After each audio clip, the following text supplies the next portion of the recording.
2025 JEE advance conduct ചെയ്യാൻ പോകുന്നത് IIT കാൺപൂരാണ്.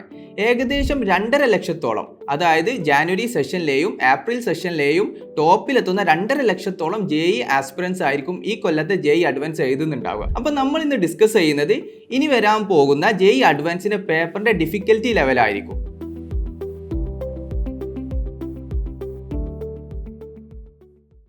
Myself Ajna Seke and I am a well-wisher in your IIT NIT dreams and welcome to IITricks.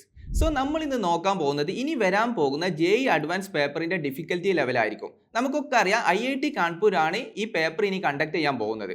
അപ്പോൾ അതിന്റെ ഒരു analysis ആയിരിക്കും നമ്മൾ നടത്തുന്നുണ്ടാവുക. ഇപ്പോൾ ലാസ്റ്റ് IIT കാൺപൂർ JEEയുടെ അഡ്വാൻസ് ക്വസ്റ്റ്യൻ പേപ്പർ സെറ്റ് ചെയ്തത് 2018ലാണ്. അത് ഭയങ്കര ടഫ് ആയിട്ടുള്ള ഒരു പേപ്പർ ആയിരുന്നു. അപ്പോൾ last year IIT Madras prepare ചെയ്ത JEE അഡ്വാൻസിന്റെ ക്വസ്റ്റ്യൻ പേപ്പർ എടുത്തു നോക്കുകയാണെങ്കിൽ അത് റിലേറ്റീവ്ലി ഈസിയർ സൈഡിലോട്ടും വരുന്നുണ്ട്.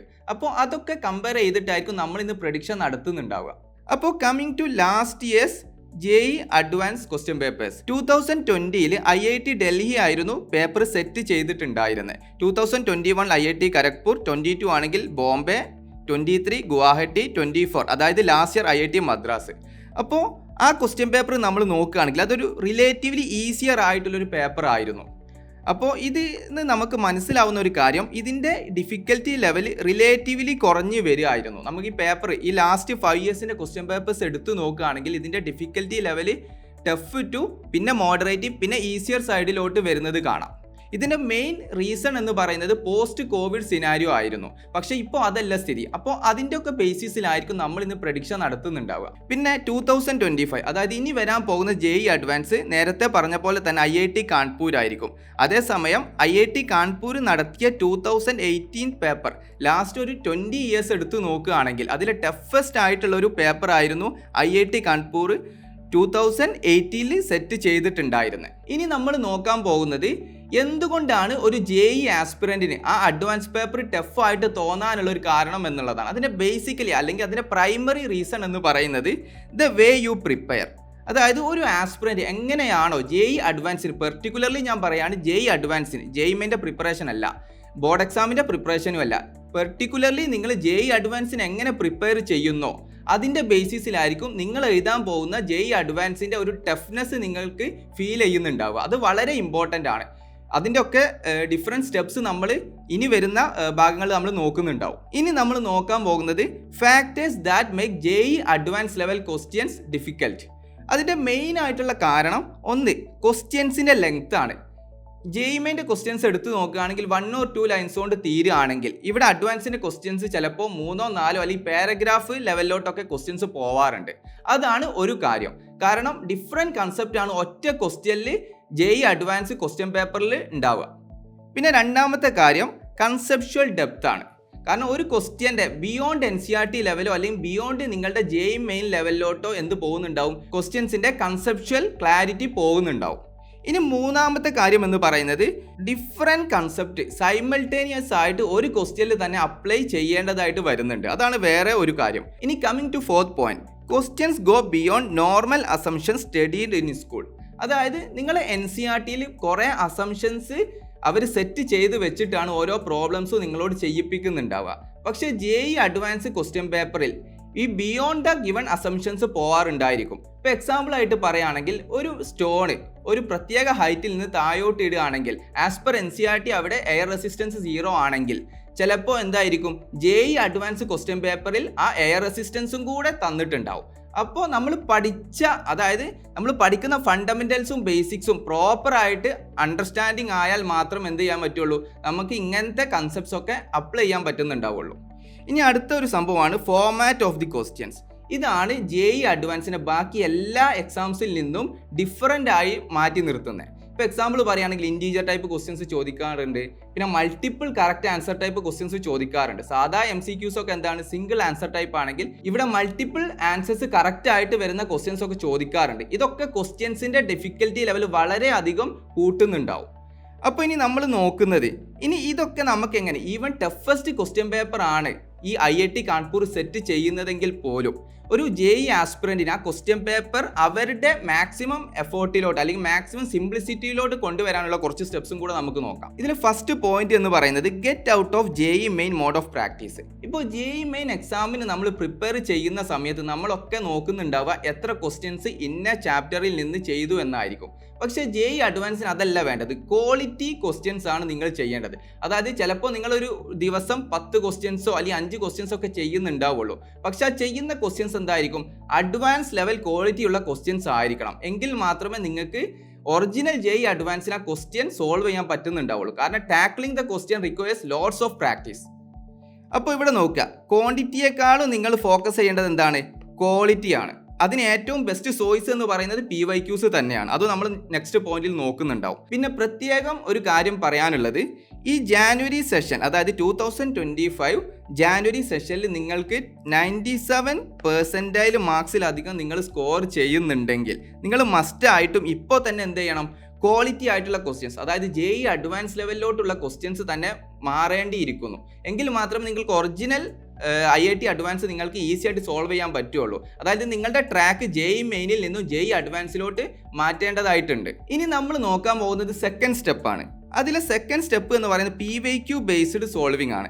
അതായത് PYQ സോൾവ് ചെയ്യുമ്പോൾ നിങ്ങൾ ചെയ്യേണ്ടത് ഡെയിലി ഓരോ തീം സെലക്ട് ചെയ്യുക. ഇപ്പോൾ ഫിസിക്സിൽ എക്സാമ്പിൾ എടുക്കുകയാണെങ്കിൽ ഈ റൊട്ടേഷണൽ മോഷൻ വളരെ ഇമ്പോർട്ടൻ്റ് ആയിട്ടുള്ള ഒരു ടോപ്പിക്കാണ്. അപ്പോൾ നിങ്ങൾ ചെയ്യേണ്ടത് ലാസ്റ്റ് ഒരു 20-25 ഇയേഴ്സിൽ IIT JEE അഡ്വാൻസിൽ ചോദിച്ച ആ തീമിലുള്ള പെർട്ടിക്കുലർ ക്വസ്റ്റ്യൻസ് എടുത്ത് നിങ്ങൾ സോൾവ് ചെയ്യുക. എന്നിട്ട് അതായത് ചിലപ്പോൾ ഒരു ദിവസത്തിൽ തീർന്നില്ല എന്ന് വരും, നിങ്ങൾക്ക് 2 ദിവസം എടുക്കാം, 3 ദിവസം ഒക്കെ എടുക്കാം.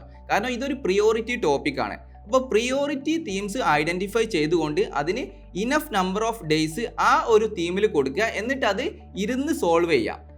അത് വളരെ ഇമ്പോർട്ടൻ്റ് ആയിട്ടുള്ളൊരു സ്റ്റെപ്പാണ് നിങ്ങൾ IIT കിട്ടുന്നതിന്. പിന്നെ ഒരു കാര്യം കൂടിയുള്ള, നിങ്ങൾ PYQ സോൾവ് ചെയ്യുന്നത് വഴി be well with its language. കാരണം JEE അഡ്വാൻസ് ചോദിക്കുന്നത് ഒരു പ്രത്യേക തരത്തിലുള്ള ഒരു ലാംഗ്വേജിലാണ്. കാരണം ഇത് IIT പ്രൊഫസേഴ്സ് ഒക്കെ ആയിരിക്കും ഈ ക്വസ്റ്റ്യൻസ് സെറ്റ് ചെയ്യുന്നുണ്ടാവുക. പിന്നെ സബ്ജക്ട് എക്സ്പേർട്സും ഒക്കെ ഇവരുടെ ടീമിലുണ്ടാവും. IIT പ്രൊഫസേഴ്സ് മാത്രമല്ല, സബ്ജക്ട് എക്സ്പേർട്സ് ഒക്കെ ഇവരുടെ ടീമിലുണ്ടാവും. അപ്പോൾ അങ്ങനത്തെ പ്രൊഫസേഴ്സിൻ്റെ ഒരു ലാംഗ്വേജും കൂടെ നിങ്ങൾക്ക് ഈ PYQs വഴി നിങ്ങൾക്ക് കൂടുതൽ അറിയാൻ പറ്റുന്നുണ്ടാവും. ഇനി അടുത്ത സ്റ്റെപ്പ് എന്ന് പറയുന്നത് സ്കിൽ ഓഫ് അപ്ലൈയിങ് ഫണ്ടമെന്റൽസ് അഥവാ basics to solve higher order thinking questions. ഇതുവഴി നിങ്ങൾക്ക് എന്ത് ചെയ്യാൻ പറ്റും, ഈസി ആയിട്ട് ആ എക്സാം ടൈമിൽ തന്നെ നിങ്ങൾക്ക് ഹയർ ഓർഡർ ആയിട്ടുള്ള ക്വസ്റ്റ്യൻസ് സോൾവ് ചെയ്യാൻ പറ്റും. കാരണം നിങ്ങൾ എവിടെ നിന്നാണ് സ്റ്റാർട്ട് ചെയ്യുന്നത്, ഫണ്ടമെന്റൽ കൺസെപ്റ്റിൽ നിന്നാണ് നിങ്ങൾ ആൻസർ ചെയ്ത് കൊണ്ടുവരുന്നത്. അപ്പോൾ ഇങ്ങനെ നിങ്ങൾക്ക് ചെയ്യാൻ പറ്റുന്ന ഒരു കാര്യമാണ് ക്വാളിറ്റി മോക്സ് നിങ്ങൾ എടുത്തു തുടങ്ങുക. അപ്പോൾ അടുത്ത പോയിന്റ് ആണ്, നിങ്ങളെ ഒരു ബിലോ ആവറേജ് സ്റ്റുഡൻ്റ് ആണെങ്കിൽ നിങ്ങളെ ഒരു ആവറേജ് സ്റ്റുഡൻ്റ് ആക്കുന്നതും, നിങ്ങളൊരു ആവറേജ് സ്റ്റുഡൻ്റ് ആണെങ്കിൽ നിങ്ങളുടെ ഒരു എബോവ് ആവറേജ് സ്റ്റുഡൻ്റ് ആക്കുന്നതും. അതായത് ക്വസ്റ്റ്യൻ സെഗ്രിഗേഷൻ. അതായത് ഒരു ക്വസ്റ്റ്യൻ കാണുമ്പോൾ തന്നെ നിങ്ങൾക്ക് ആ ക്വസ്റ്റ്യനെ സെഗ്രിഗേറ്റ് ചെയ്യാൻ പറ്റണം. അതായത് അത് ഡൂയബിൾ ക്വസ്റ്റ്യൻ ആണോ അല്ലെങ്കിൽ ഒരു tough to crack type question ആണോ. ഇങ്ങനെ സെഗ്രിഗേറ്റ് ചെയ്യുന്നത് വഴി ഈ തന്ന ടൈമിൽ തന്നെ നിങ്ങൾക്ക് ക്വസ്റ്റ്യൻസിനെ പ്രിയോറിറ്റൈസ് ചെയ്യാൻ പറ്റും. ഇത് ഓട്ടോമാറ്റിക്കലി ഒരു ആസ്പിറൻറ്റിനും വരുന്നുണ്ടാവില്ല. ഇത് പ്രാക്ടീസിലൂടെ മാത്രം വരുന്ന ഒരു സ്കില്ലാണ്. അപ്പോൾ നിങ്ങൾ ചെയ്യേണ്ടത് എന്താണെന്ന് വെച്ചാൽ, നിങ്ങൾ മോക്ക് ടെസ്റ്റ് എടുക്കുന്ന സമയത്ത് തന്നെ ക്വസ്റ്റ്യൻ പേപ്പറിൽ തന്ന ഓർഡറിൽ പോവാതെ ഏറ്റവും ഇമ്പോർട്ടൻ്റ് ആയിട്ട് അല്ലെങ്കിൽ ഈസി ആയിട്ട് നിങ്ങൾക്ക് സോൾവ് ചെയ്യാൻ പറ്റുന്ന ക്വസ്റ്റ്യൻസിനെ പ്രിയോറിറ്റൈസ് ചെയ്തുകൊണ്ട് നിങ്ങൾ സോൾവ് ചെയ്ത് തുടങ്ങുക. ഇതിപ്പോഴേ നിങ്ങൾ സ്റ്റാർട്ട് ചെയ്യണം. ലാസ്റ്റ് മൊമെൻറ്റിലോട്ട് വെച്ചാൽ നിങ്ങൾക്ക് ഇത് ബാക്ക് ഫയർ ചെയ്യാനായിരിക്കും chance. Okay, again I'm repeating, doable questions എല്ലാ ക്വസ്റ്റ്യൻ പേപ്പറിലും ഉണ്ടാവും. അതിന് മാക്സിമം ഇമ്പോർട്ടൻസ് കൊടുത്തുകൊണ്ട് നിങ്ങൾ ആ പേപ്പർ സോൾവ് ചെയ്യാൻ നോക്കുക. ഓക്കെ, ഇനി നമുക്ക് 2025 IIT കാൺപൂർ സെറ്റ് ചെയ്യുന്ന ക്വസ്റ്റ്യൻ പേപ്പറിൻ്റെ ഡിഫിക്കൽറ്റി ലെവലിലെ ഒരു പ്രഡിക്ഷനിലോട്ട് വരാം. അപ്പോൾ എൻ്റെ ഒരു ഒപ്പീനിയനിൽ അതൊരു മോഡറേറ്റ് പേപ്പർ ആവാനാണ് ചാൻസ്. ഈ മോഡറേറ്റ് എന്നതുകൊണ്ട് ഉദ്ദേശിക്കുന്നത് അത് ഡിഫിക്കൽറ്റി ലെവൽ 2024 കൂടുതലായിരിക്കും. At the same time 2018 ലെവലിനേക്കാളും കുറവുമായിരിക്കും. ഇത് എന്തുകൊണ്ടാണെന്ന് ചോദിച്ചാൽ അതിൻ്റെ മെയിൻ റീസൺ, ഇപ്പോൾ കോവിഡ് കഴിഞ്ഞിട്ടുള്ള എല്ലാ പേപ്പേഴ്സും ഡിഫിക്കൽറ്റി ലെവൽ കുറഞ്ഞിട്ടായിരുന്നു വരുന്നത്. അതായത് 2024 IIT മദ്രാസ് സെറ്റ് ചെയ്ത പേപ്പർ എടുക്കുകയാണെങ്കിൽ അത് റിലേറ്റീവ്ലി ഈസിയർ ആയിട്ടുള്ള ഒരു ക്വസ്റ്റ്യൻ പേപ്പർ ആണ്. അപ്പോൾ ഇനിയും ഈസി ലെവലിലോട്ട് വന്നാൽ അത് ചിലപ്പോൾ JEE അതായത് പണ്ടത്തെ JEE മെയിൻ്റെ ലെവലിലോട്ട് പോകാൻ ചിലപ്പോൾ ചാൻസ് ഉണ്ട്. അപ്പോൾ എനിക്ക് തോന്നുന്നത് അതിൻ്റെ ലെവൽ അഥവാ ഡിഫിക്കൽറ്റി ലെവൽ കുറച്ചധികം കൂടാനാണ് ചാൻസ്. പക്ഷെ അത്രത്തോളം കൂടാനും ചാൻസ് ഇല്ല. അതായത് 2018 ലെവലിലോട്ട് പോകാനും ചാൻസ് ഇല്ല. കാരണം അത്രത്തോളം ഒരു ട്രമൻഡസ് ആയിട്ടുള്ളൊരു ചേഞ്ച് വരാനും സാധ്യത കുറവാണ്. പക്ഷെ അങ്ങനെ പോയിക്കൂടായികയില്ല. എൻ്റെ ഒരു ഒപ്പീനിയനാണ് ഞാൻ പറയുന്നത്. അപ്പോൾ നമ്മൾ എക്സ്പെക്ട് ചെയ്യേണ്ടത് ഒരു മോഡറേറ്റ് ടു ഡിഫിക്കൽറ്റി, അതിലും മോഡറേറ്റ് പേപ്പർ ആവാനാണ് ചാൻസ് കൂടുതൽ. അപ്പോൾ നമ്മൾ പ്രിപ്പയർ ചെയ്യേണ്ടത് ഈ PYQs തീം വൈസ് പ്രിപ്പയർ ചെയ്താൽ തന്നെ നമുക്ക് മെജോറിറ്റി ഓഫ് ദ ക്വസ്റ്റ്യൻസിൻ്റെ കൺസെപ്റ്റ്സ് നമുക്ക് ക്ലാരിറ്റി വരുത്താൻ പറ്റും. എൻ്റെ ഒറ്റ കാര്യം കൂടി ഞാൻ പറയുകയാണ്. എന്താണെന്ന് വെച്ചാൽ ഇതൊരു റിലേറ്റീവ് കോമ്പറ്റീഷൻ ആണ്. Number of seats in IITs fixed ആണ്. അതായത് നിങ്ങൾ ബാക്കിയുള്ളവരെക്കാളും എത്രത്തോളം നന്നായി പെർഫോം ചെയ്യുന്നു എന്നതുള്ളതാണ് ഏറ്റവും ഇമ്പോർട്ടൻ്റ് ആയിട്ടുള്ള പോയിന്റ്. അപ്പോൾ നിങ്ങൾ ഏറ്റവും ഫോക്കസ് ചെയ്യേണ്ടത് പ്രസൻസ് ഓഫ് മൈൻഡ്. അതായത് ആ എക്സാം എടുക്കുന്ന സമയത്ത് ഞാൻ നേരത്തെ പറഞ്ഞ പോലെ ഡൂവബിൾ ക്വസ്റ്റ്യൻ ആണോ അല്ലെങ്കിൽ tough to crack type question ആണോ, ഇതൊക്കെ സെഗ്രിഗേറ്റ് ചെയ്യാൻ നിങ്ങൾക്ക് പറ്റണം. ഇത് പറ്റണമെങ്കിൽ നിങ്ങൾക്ക് നേരത്തെ പറഞ്ഞ പോലെ പ്രസൻസ് ഓഫ് മൈൻഡ് വളരെ ഇമ്പോർട്ടൻ്റ് ആണ്. അങ്ങനെയാണെങ്കിൽ അതായത് നിങ്ങളുടെ ബാക്കി ഫെലോ ആസ്പിറൻസിനേക്കാളും നിങ്ങൾക്ക് ഈ പ്രസൻസ് ഓഫ് മൈൻഡ് അപ്ലൈ ചെയ്യാൻ പറ്റുന്നുണ്ടെങ്കിൽ ഈ റിലേറ്റീവ് കോമ്പറ്റീഷനിൽ നിങ്ങൾക്ക് ഈസി ആയിട്ട് മുന്നോട്ട് വരാൻ പറ്റുന്നുണ്ടാവും. അപ്പോൾ നിങ്ങൾ ചെയ്യേണ്ടത് നിങ്ങളുടെ ഡ്രീം IITയിലോട്ട് തന്നെ എത്താൻ നിങ്ങൾ മാക്സിമം എഫോർട്ട് ഇട്ടുകൊണ്ട് തന്നെ നിങ്ങളുടെ എല്ലാ സംശയങ്ങളും ഒഴിവാക്കി, അതായത് സെൽഫ് ഡൗട്ട് എല്ലാവർക്കും ഉണ്ടാവും, അതൊക്കെ ഒഴിവാക്കി നിങ്ങൾ മാക്സിമം എഫോർട്ട്, ടൈം മാനേജ്മെൻറ്റ് വളരെ ക്രൂഷ്യൽ ആയിട്ടുള്ള ഒരു ആസ്പെക്റ്റ് ആണ്.